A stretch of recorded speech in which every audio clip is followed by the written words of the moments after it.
This is the Dog Savant Podcast with your host, Brett Endies.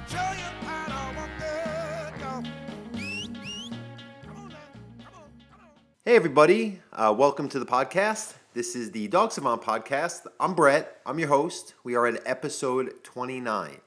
Today we're going to talk about feelings. We may get around to a Q&A, but I do want to talk, as I always do, about how emotions versus rational thinking is not helping our dogs, either by creating problems in our relationships we have with them and the behaviors that they exhibit, or in a way to resolve those behaviors that they exhibit or train them to be able to navigate everyday life in a balanced, non-over-responsive way, meaning that they are not succumbing to things going on around them. They're going with the flow, if you will, if you want to take it in a layman's terms way of describing it. They're not having their sensory processing system on overload, which creates this over-responsibility because we can't see what's going on, or we're not willing to put a dog through a slight amount of discomfort. Not even always physical as much as it's just like making them face life on life's terms so they can deal with life on life's terms in a more safer feeling way at some point in the future. Just like any kind of growth system for a human, dog, animal, nature, whatever it is. So what stems this? We'll talk about the business after. Let's keep going. So what stems this is that was like so Jewish of me, right? Like, let's do it. Let's go get some coffee and a bagel. Anyway, so got to be self-aware when you're a human and a dog trainer. So make fun of yourself. Humility is a good thing. So what stems from this?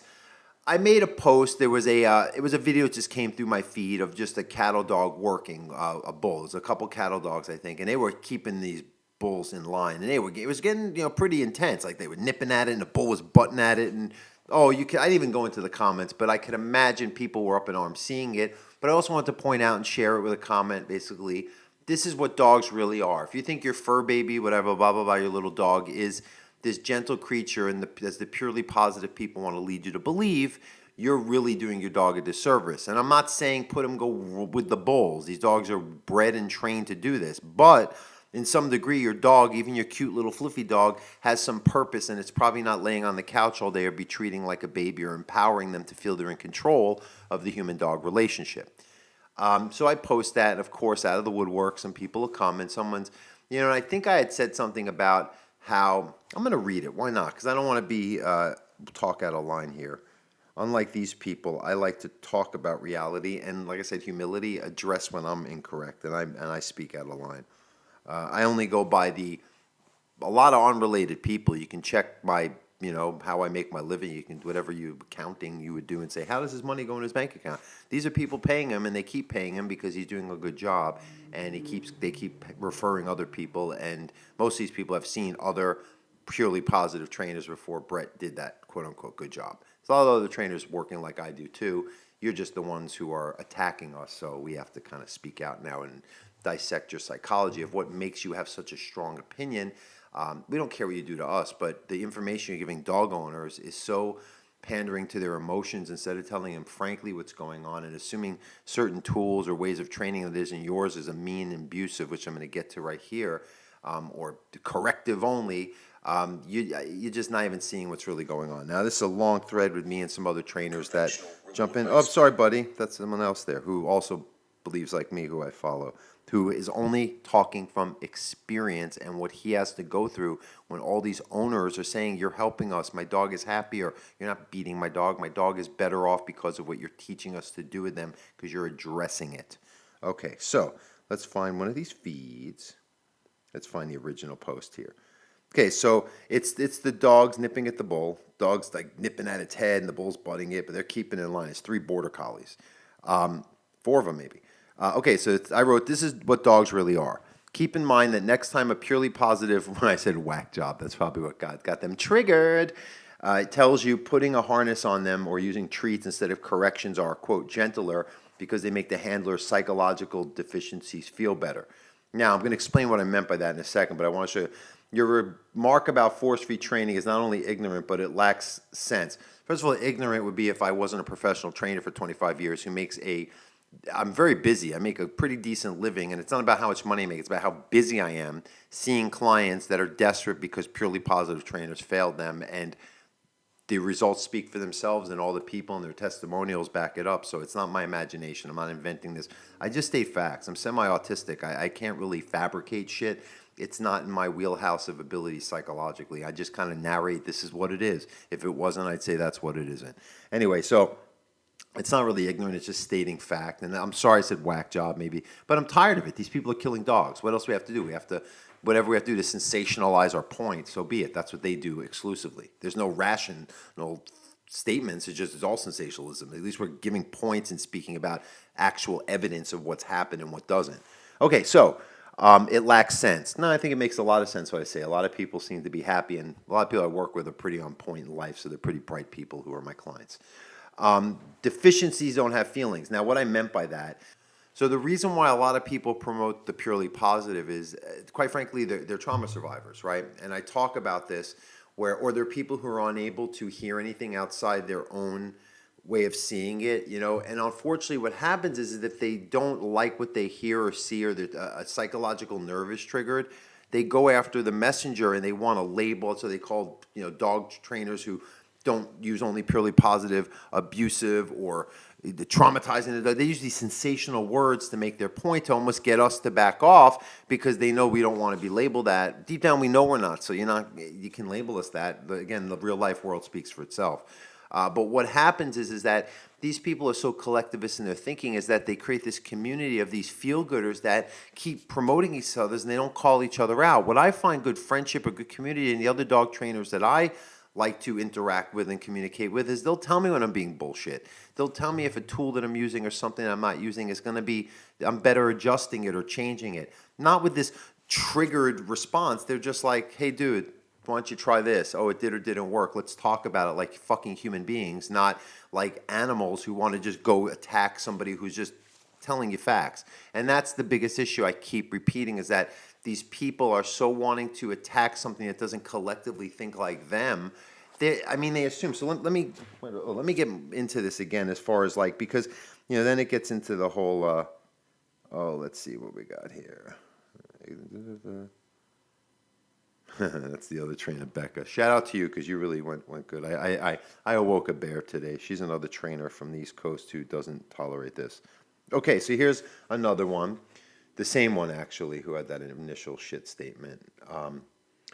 You are not even open to the idea that dogs learn by motivations, trust, connection, conditioning, and what we lead them to do when we take time to build a relationship with them built on respect. Yes, we're not beating a dog. Of course we respect them. We respect them as dogs. We're not seeing them as these sensationalized humans, just like humans shouldn't see that about themselves. That's why I find that narcissists who are protecting their fragile egos, because a lot of narcissists are trauma survivors, if you want to see it come full circle, they project themselves onto these animals. Nature, I don't think another dog, when they're trying to say, hey, dog, you're acting a little erratic, can you just take it down a notch? I don't think they're thinking about trust. They just want to, hey, we'll connect, but we got to get in order here. You're just too erratic. And this doesn't address, well, why does the dog specifically do what it does? This is all sensationalized words and trying to create an emotive response in the reader. It's not like, hey, this is why dogs do this. This is what gets done. This tool does this. This tool does that. And they would say, we do not need to inflict pain or cause our dogs to fear us. I've trained 20,000+ dogs, many clients. Not 5-star impeccable Yelp reviews, right? 5 years in the most competitive dog training area, Los Angeles. High-level celebrity and literally billionaire clients. Okay, Elon Musk, I'm his personal dog trainer, okay? I don't think these people would have a trainer in their house working right in front of them. I don't board and train. Everything's done in front of the clients or with the dog in an area that people are watching, and I make, so nothing can be inflicting pain or lack of trust, because they wouldn't hire me. And I wouldn't do it because it doesn't help dogs. So for you to make these assumptions and conclude that if I'm against what purely positive bullshit that I explain it is, that you go right to this polarization that we're using pain and fear us. I've never once in all my years doing this. So that's a complete nonsensical statement, and you jump. And my response is, of course, and I'll read my response verbatim here when I'm done, explains that maybe you shouldn't jump in at the 11th hour and you have not a clue what you're talking about, both in the individual me, the type of comment I'm making, And dog training is what it is because you clearly are not in this world that I am, right? Doing what I do every day, 60, 80, 100 hours a week for many years, okay? With some of the toughest dogs, dangerous dogs that these people wouldn't even bat. They just say put it down or put it on medication. Guaranteed. These people are weak-minded, and that's the point of this all. Sorry if you get a little heated here, but it's bullshit because you see how they jump in and they're not even speaking. There's no validity in their comment. Yes, they feel valid, and then when you point it out, they keep trying to create validity when there's none because they have confirmation bias issues, or they disappear, which is what happened. These people are so ignorant and so dangerous for dogs. Guys, if you're watching this, really, it's enough. Not you purely positive. You can screw you. The real people, speak out against this. We're not beating dogs if you're not giving them treats all the time. You can't feel good all the time for growth. This is basic principles of life for humans, for our children, for success, for relationships. You go through the grunt. You don't sit in Netflix and chill 6 hours a day. You get out there, you deal with the goddamn elements. It's such a problem now in our world, and it's killing our dogs. Enough. All right? So really, this is good. Good fodder for this podcast, but it's enough of this shit. Yeah, I'm cursing. Ooh, I'm aggressive. Yeah, I'm aggressive because I'm expressing passion for something that I've had enough of because I care that much to do it. What do you do every day? That's what I'm saying to these people. Suppression through force does not create mentally stable dogs. If you're quoting yourself, you only repeat what you know. Excuse me, we don't use force to train dogs. We create sensory integration, balance, focus, and a sense of purpose and the right relationship with the dogs. And then, yes, we use treats. We reinforce the behaviors, but you deal with the root cause. You're not shaping it for 4 goddamn years to get maybe this weird, contrived zombie dog that doesn't have a consciousness to just navigate life properly. I know these are big words I'm using for dummies like you. And the issue is that you can't even address why a dog does in the first place because most good trainers can walk in and resolve an issue in a minute by presence and not threatening presence or doing anything physically. And yes, proper training collars can send the right message through a leash because energy transfers through a conduit. You're not snapping on the dog's leash. We're not chokering a dog. We're not using old Kohler methods. We're not alpha rolling. Listen, I'm not alpha rolling a dog, but I'm creating rules and structure and I'm creating a game plan for a dog. People come in the house, they're going to jump on someone. I'm going to show them a sure-footed direction to be in that with a calmer, more focused response. And then the conditioning that you guys solely rely on becomes the norm, but there's an expectation you put on the dog, and they're not going to like it if they have a bad habit of behavior problems or coping mechanisms that puts them in a state of high anxiety or seeing everyday life as a perceived life or death threat because you people can't get out of your own feeling-based way of operating because it's uncomfortable to see a dog go through mental or emotional discomfort. Physical, I don't talk about because nothing I do really does cause pain. I tell anyone who says like this, come see what we do. And I'm not trying to convince anyone. I'm just saying this is nonsense. How these people try to sell the dog-owning public that they're force-free, all that shit is A, what works, and B, worse, the alternative is something this horrible. You want to see dog abuse? Go dig into the internet. I'm sure you'll find plenty of what real abuse is. Not making a dog learn how to navigate life and at one point not think something that's natural and normal, like seeing a dog on a walk, is going to kill him because you're afraid to take the harness off the dog. Insane. It's enough. And people like you, Jennifer Pendleton, I'll call you out by name, dangerous. I don't care what rescues you think you're on, you're dangerous to dogs. If you think you're going to chime into someone else's Facebook post that has nothing to do with you and you don't take the time first to go watch my show, watch my videos, listen to my podcast, and then maybe you get a better wide breadth of knowledge of how I approach dog training. It ain't by punishment, force, and go see what I do in the real world. Come to my class. Saturday mornings, 9 to 10, Griffith Park. Corner of Los Feliz Boulevard and Ferndale Drive. You'll see my clients who pay me, who keep coming back and are very happy with the work I do. And endless time. Again, don't sell myself. It's just insanity. These people are so delusional that they can't say, you know what, I'm fucked up in my thinking. I got to take a step back. Look at what I'm doing. I'm trying to hurt people that are helping. No, you're just so self-righteous and have such confirmation bias. You're the mindset of people that are ruining everything good with the world, not just dogs. But I have to speak out for dogs. It's really upsetting. Oh, I get triggered because I'm in the real world in people's living rooms all day long fixing your nonsense because they all try this because you tap into their emotions with your advertising nonsense, and then I have to come in and clean up the mess, and they all tell me, boy, this makes a lot more sense because my dog's a lot happier and calmer right away, and it's none of this weird fucking pandering sunshine and unicorn nonsense that you're throwing down people's throats. Enough. So my response, I would recommend maybe listening to a couple of my podcasts and taking a scope of my body of work before commenting on one post I made. You seem kind of ignorant here. Again, I make a follow-up post. Why do you assume I'm using force? I would say you have a couple thousand hours of media I've pumped out over the years that you may want to review before jumping in blindly on an experienced dog trainer. You have no idea what his body of work is. Exactly. So that's really all it is. And I'm going to read Miss responses. This might explain the whole, because I think I didn't articulate enough of like why a lot of people promote purely positive or that kind of type of thinking where it's collectivist versus the individual can think for themselves, are victims of trauma. And I am getting a little Jordan Peterson here, but look, call me. Some people have said I'm the Jordan Peterson of the dog world. God bless them, because I would love to be seen with that guard, and people would hear what I say, because I'm pointing out a very similar message, but in the dog realm. Okay, it's that basic human psychology that has to be adjusted, or dogs and children and everything else is going to fall to shit. Okay, so my thing is the actual goal of most narcissists, in parentheses, purely positive dog trainers, or those who think everything should feel good all the time, close parentheses, is to bring others into their entire, quote, feel good, quote, realm. Because they have many unresolved internal issues, and instead of dealing with them and being uncomfortable, they just project their nonsense onto others because they are in a constant ego-driven state.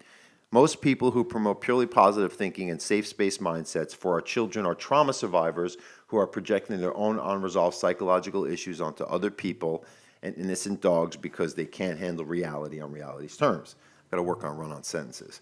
As I've narrated for years, I'm chronicling my experience from the thousands of retrains. I'm not exaggerating, seriously. From the thousands of retrains that only come from the delusional thinking, purely positive trainers who blame dogs, owners, but not their flawed ideology for why the problems are not being resolved by them, because they just walk away, recommend the medicate or put your dog down or live with the issues. They won't take it on themselves, because I hear the stories from too many people who are dog owners who we now have to help. And we meaning many trainers, the balanced trainers, the one who do whispering, things that you purely positive think are cruel and abusive, and we're willing to use e-collars and pinch collars and regular collars and punish. I don't like punish, because I think, again, it's after the fact, but there's people who punish, and I'm like, what's punishment? Well, they tell a dog to go to their place when they do the wrong thing. Okay, maybe the dog has to learn there's some kind of, I don't believe in physical punishment, but okay, if you call it that, right? Correcting. These dogs are fine, and the dogs are better off because of it. And it's in a calm, balanced, pragmatic way. These tools are even being used by. There's bad trainers, bad everything. There's people who eat dogs. Go after them. I mean, really, there's bad everything. You're gonna go after someone because they don't think like you, and the way you think tends to not work. And it's proven, and you won't admit that. I don't think so. Maybe you should be going after these people. What did I say? So they can't on Rowley's terms. All right. As I've narrated for years, I am chronicling my experience from the thousands of retrains that only come from delusional thinking, purely positive trainers who blame dogs owners but not their flawed ideology for why dog problems are not being resolved by them and their insane everything is awesome, like the Lego movie approach to both dog training and life in general. And notice how they get triggered by the truth and they attack the messengers like me. And there's, a lot of dog trainers starting to speak out about this because we built up a good reputation in the real world, and we're not scared. And even in social media, there's a lot of good online trainers who are giving good information too, and they're not backing down because someone puts a post, oh, your shit's abusive. Really, well, the ASPCA hasn't knocked on my door yet, so somehow what I'm doing is helping, and it's keeping me in business if the owners keep coming back, so I'm going to keep doing it because people are saying it's working. And we're doing this for the dogs, not for our egos. We're not trying to show the world we're humane and great and we have to look good in everyone's eyes. We don't give a shit about appearances and fitting in. That's the difference between us and collectivists. Collectivists have to fit in, or they feel like they're out of the herd. And it's a feel-good herd nowadays, and it's an impulse herd, and it's a narcissist herd. And people who think, more like, we call it, for their fellow man, and in reality, it tends to help dogs raise children properly and foster proper relationships between humans. All right, got to breathe, guys. That was a good one. I let that out there. I've had it with these people. I've had it with them for a lot of years. I've been doing this since the 90s. Old dog trainer here. Got gray in my beard, okay? Been a while, and I've seen what I've seen, and I can't not narrate it. Show or no show, political correctness or not, it doesn't matter. It's about the truth. We're not trying to be aggressive, but we're talking about reality. And if those who are passionate enough to put it out there, maybe you want to hear what they have to say. Okay, so let's just do our business and we'll be out of here. So thank you for listening, watching. I have this on YouTube. Vimeo, I think we do sometimes. Jordan said we have to upgrade our account, but we'll get that going again.